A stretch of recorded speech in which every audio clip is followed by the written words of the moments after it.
These young trees here are about 5 years old. They're a keeping apple, quite a nice one. They keep right through till April, they're supposed to. Variety called Pixie.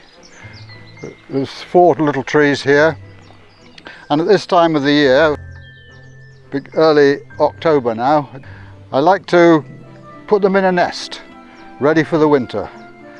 And that nest means something going around the base of the tree, but not right up against it, and it forms a mulch, keeps most of the weeds down and so on. But I use what is weeds. A lot of these are nettles and grasses and various plantains and things.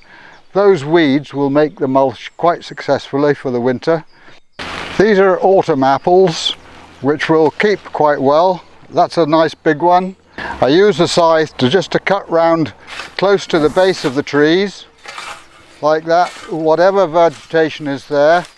The important thing is that the ground should be wet when you do this, and we had plenty of rain a couple of days ago, so the ground is thoroughly wet. Once I've cut round with the scythe, I then just rake up the ground, rake up those things that people call weeds, and put them close to the base of the tree. This forms a mulch. You mustn't put it right up against the base of the tree, because close to the ground is where the scion was attached to the root. So you mustn't have things up against the tree above that point. Fine if it's below it or close to it, no problem. And does that feed the fruit then? That feeds the fruit. This is next year's feed that I'm putting on now. I also give them some wood ash, but I'll do that in the spring, not now. In the spring I'll give about a shovelful of wood ash to each of these trees. That means that the amount of wood ash, you've got various minerals in there, and a sprinkle of volcanic rock sprinkled around is all they need.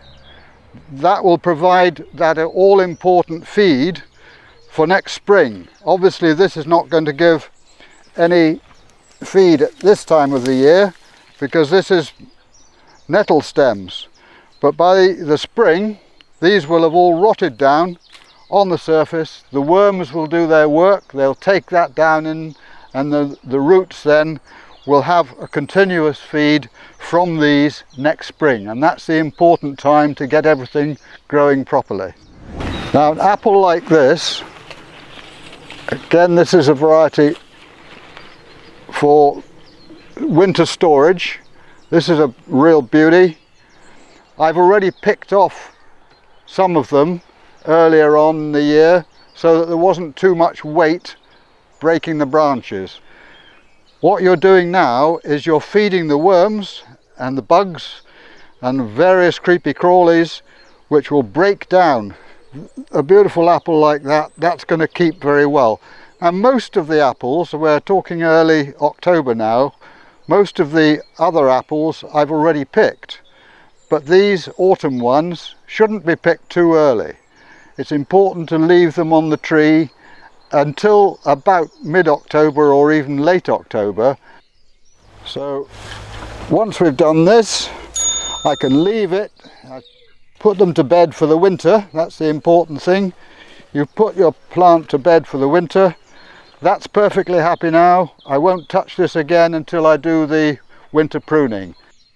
That acts as the feed for the plants for next spring, and that is, apart from a little bit of wood ash in the spring, that is all the feed they need.